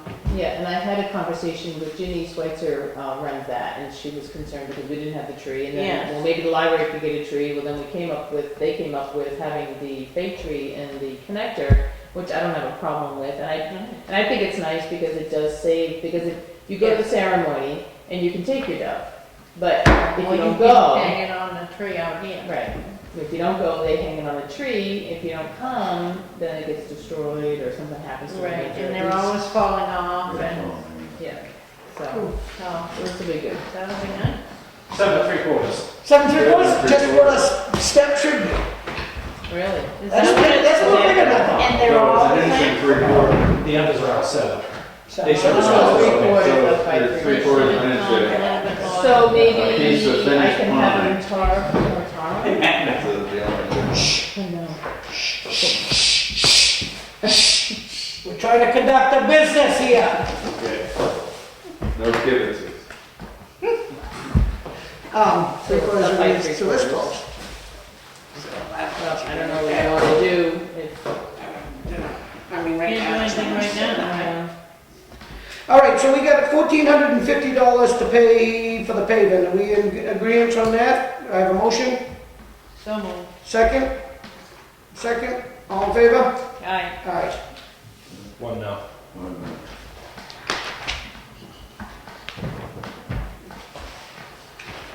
We got an amount of $1,875 for invasive species.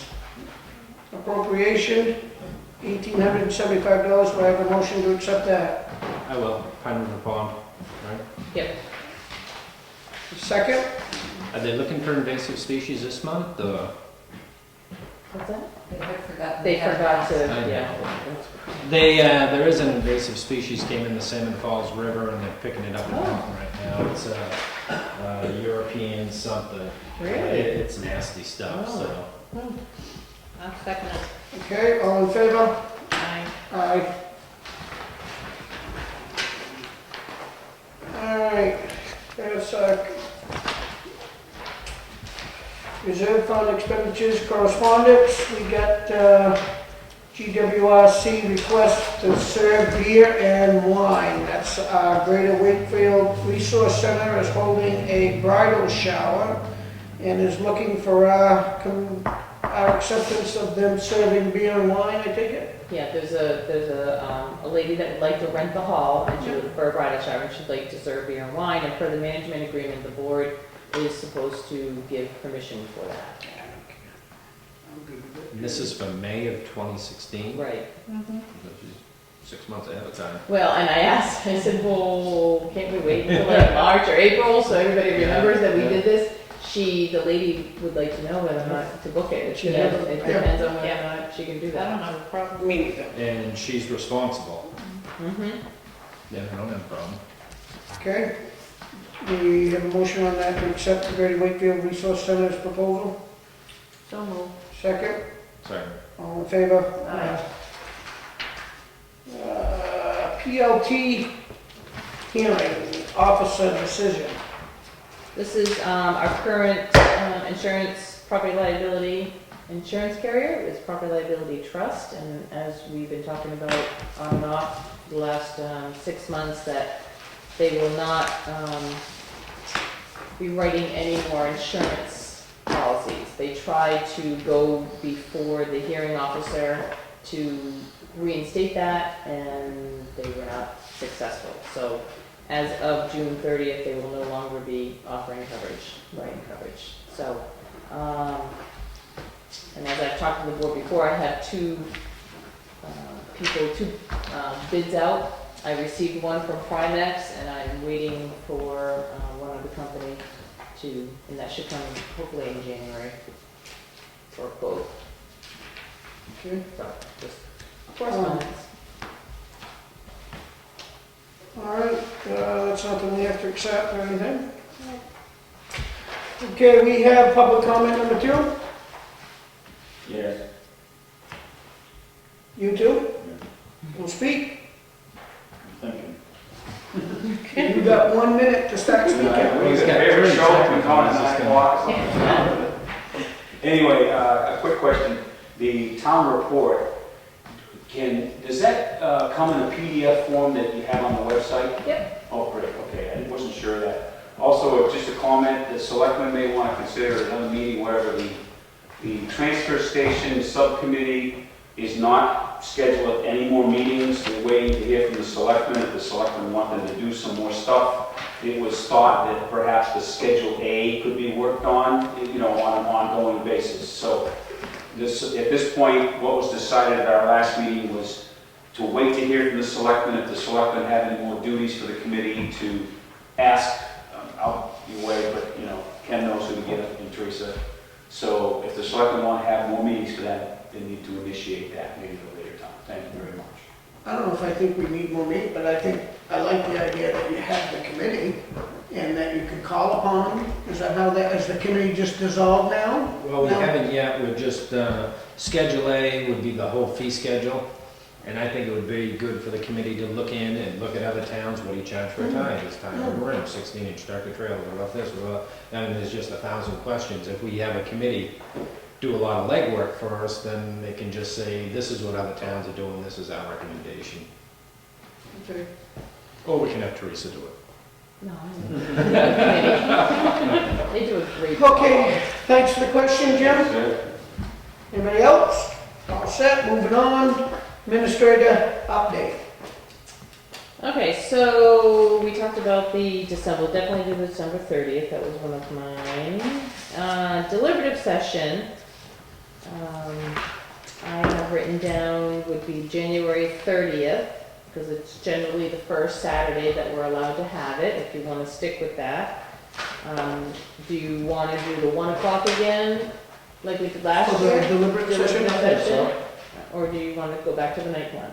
No, I think that during the day worked out I think good, right? we had definitely more people. Yeah, Yeah. so go ahead. That's Would you good. say the 30th? 30th? Yeah, 1 o'clock. at Of 1 o'clock, January? January, 1, 1 okay. o'clock, yep.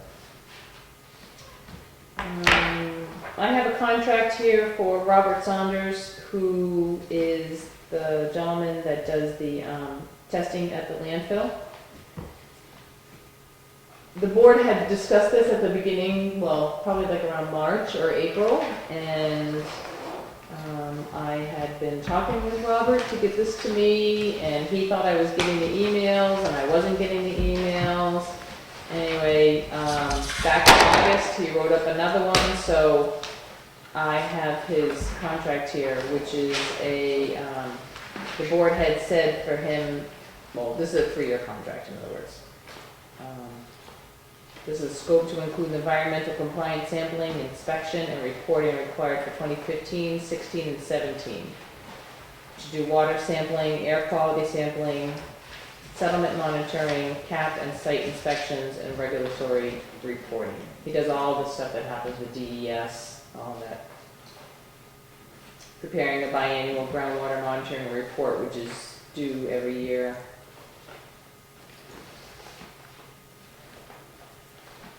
So. Oh, he also prepares an annual audit statement for our auditors in regards to the maintenance costs and the financial liabilities that we have for monitoring and maintaining the landfill.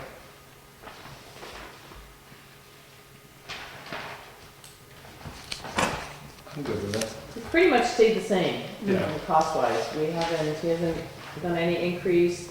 He's generally very good about, getting the reports to me, things that need to go to DES, and anytime DES is contacting me and I send it to him, he gets right on it, so I've had no problems dealing with him. I'm good with it. Okay. I talked to him the other day too about giving us a price for laying out the facility too, what it would cost for a design and an average cost for it. He was originally there when they went from the dump to the transfer station and they dug it all out and built the cap and stuff. So he's pretty familiar with what's good ground, what's not good ground, and things like that. So hopefully for the next meeting, we'll at least have what the cost for a design would be. Okay, that'd be good. So you probably should. Make a motion to accept. I'll make a motion on that. Second. Second. All in favor?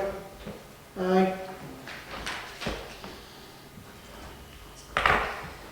So I met with our new health insurance carrier for 2016, and I have a bunch of paperwork here to be signed by the board, or to be signed by the chair, approved by the board. First one is for the flexible spending services that we offer to the employees. The cost to the town is $6.25 per member, per person. It's just, it's a schedule of services and pricing. I reviewed it. It's everything that we currently do. It goes from January to December. The board has been electing $2,500 and for the flexible spending account. And this is all paid by the employee. And then you can roll over $500 each year. So. Okay, I'm good with it. That's Me for too. that. So that's the schedule, and then this is the actual administrative agreement for it. So Charlie, you'll have like 3 different spots to sign. Yeah, it's all filled out. Just didn't sign it.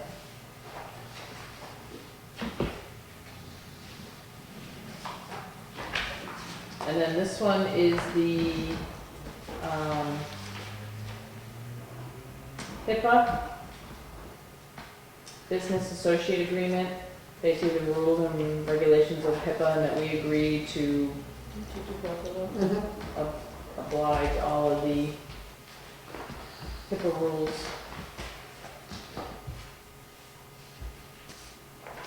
So that's that one. And then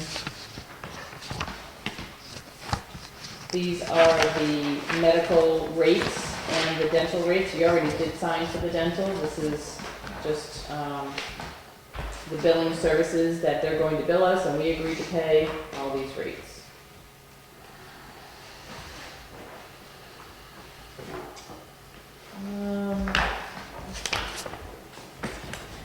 During your, when we met a couple weeks ago talking about warrant articles, we discussed a warrant article, a new warrant article, called the contingency fund.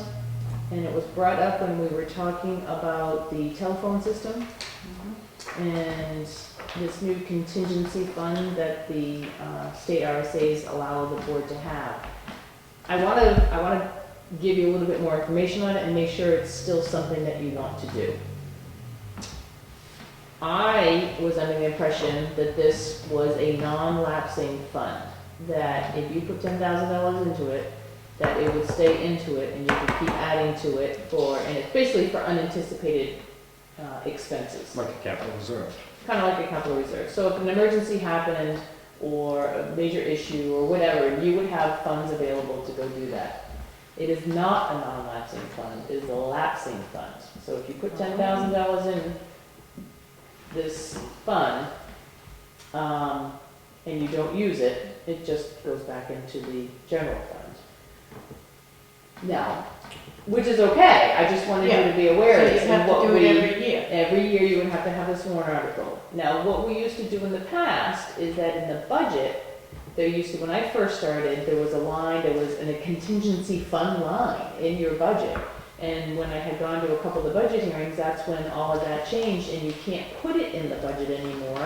You can't have contingency items.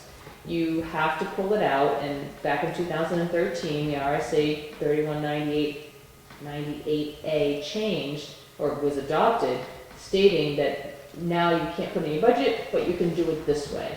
And I think it was more to let the voters know what's being spent in the contingency fund, because if you spend money in that contingency throughout the year, you need to post it in your town report, so people know what you used the money for. So I just wanted to make sure, because this is going before the budget committee next Tuesday, and I'm sure questions will come up as far as why the board feels they need it. My thing, if you don't have it, the other avenue you have is you look at the budget and you see where you might be able to pull some money out. Say the boiler goes and you pull some money out of maybe a line that has money in it. If it doesn't, then you go and you have a special meeting with you in the budget committee, and then you ask DRA for money out of the unassigned fund balance. So you can always take that chance. We've been fortunate enough not to need it for anything, but sometimes, well, I know when I first started and we were having flooding issues going on downstairs, and we were having like, 4,000, 5,000, 6,000, that line happened to be there, and I was taking it out of that line because that was already allowed in the budget. But without that, you kind of run a risk. But Okay. I'm all still good with. So if we put it in as a warrant article, if the people don't want us to do that, then you vote it down, right? Mm-hmm. Yeah, and the budget committee may agree with you or disagree, and they may Well, say may- not agreed by budget committee, or they may right. agree by it. And you may decide you have to decide each year whether or not you want to keep doing that. Good with that, Ken? It only goes once to the voters, Mm-hmm. and then it's a system you can use. Each year, the warrant article would have to be put in. Oh, each year? Each year. I just put $10,000 in the budget then somewhere. So that's the thing. This is So, part of, this is so the thing. instead of having the warrant article, we just we make a This was- fund This was and what have in it the in our news. budget? Is This that what just you're came out saying? today. This just came out today. This I mean, was in the news link from. The tough part was, one of the thoughts that came up is when Brackett Road lost their culvert. Luckily, we had the resources for it and could do it and in a timely fashion with what we had, but Right. if that was much worse, or we had a few of them, if it's a catastrophe, then there may be insurances or emergency funds or something like that. We probably could use the unassigned fund balance. You just take it out and then you ask to have that. And I can't imagine if you have an emergency that DRA is not going to let you. That's why we keep. You don't want it to go. I don't like it to go more than 10 or 11%. Where, but even if it went to 8, you at least have that in there so if something happens. I'm thinking more like smaller items. So say, and we talked about this, the phone system. It's 20 years old. It's hard to get parts for it right now. But is that something next year that you just say, let's just replace it? And let's put a warrant article in for $10,000 to replace the phone systems. So if you keep up with things that way, then you probably don't need it. Okay. Yeah, it sounded like, because I had called Margaret Burns at NHMA about this just a couple days ago, and then it came out in the news link. So I think people were a little not unsure of how it was supposed to go, but basically it's a lapsing fund. Yeah. It would have been good to set it up as a capital reserve like we do with the forest fire. I know, and I thought that's what originally it was, and that was the way they were kind of explaining that at the budget workshop I had gone to, but then when I started reading about it, when I pulled up the RSA and I looked at the RSA and it said annually, Yeah, new fund annually have to next be year. established, and I'm like, and she did say hardly anybody is doing this right now, but it is awful new from 2013, so, Nobody's using it, they may adjust it so people can use it. can use it, right. I'll give you a tip of the day Thank there. you. So is it something you still want to move forward with the budget committee, or is it something that you want to say, nah, we'll just? I would go with a no, but you gotta do it every year. Me too. Yeah. So no. Okay, so when, I already sent stuff to the budget committee, I'll send a note to Jerry and let him know if he wants to, No. forward that on to the committee so that they know that they won't be discussing that at the meeting. Okay. And that's all I have. Building permit releases. We have one here in front of us, that's one I'm looking at. I just Sure had have it. one. I just had it.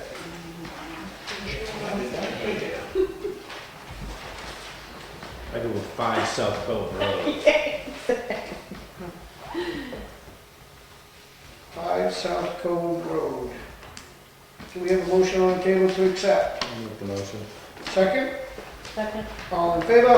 Aye. Okay. Board, no, we're at the payment manifest. I have a treasury warrant article for $72,408.40. Do I have a motion to accept that? So moved. A second? Second. All in favor? Aye. Aye. You can choose. I have a warrant article for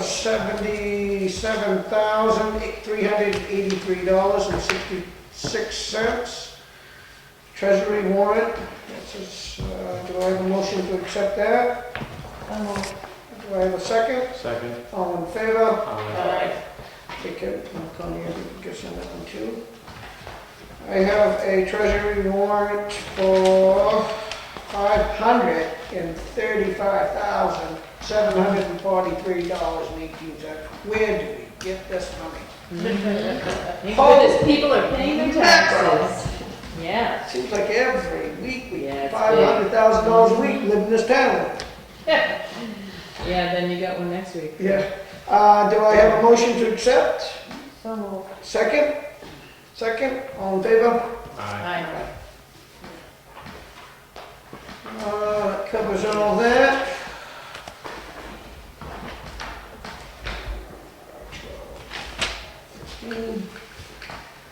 I got board minutes for November 16th, Is it fine? and I have non-public meetings for the same night. I have a motion to accept. They're pretty decent, there's a little things that I forgot we even talked about, to be honest with you. It's been so long. I don't recall talking about any of them, to be honest with you. That's pretty funny. I made it all. Yeah. But I assume that our trustworthy secretary has done such a great job that this one is no different. So moved. All in favor? Aye. Aye. Second, anybody want to second it? Yeah. I second it. Oh, okay. Okay, it looks like, anything for non-public? Nope. Boy, we are good. 9 o'clock it is. Motion to adjourn? So moved. Second? Aye. All in favor? Aye. Good job. So does the county send their bill? You just quiet. Oh, yes. I got that like a month and a half ago. They were Oh, right okay. on time. Oh, Okay. yeah. Well, they said they'd be on time for the tax I'll rate. be driving that up there next Thursday, not mailing it. Yeah, number car. Take over and unplug it. Jeez. Yeah, so you guys will have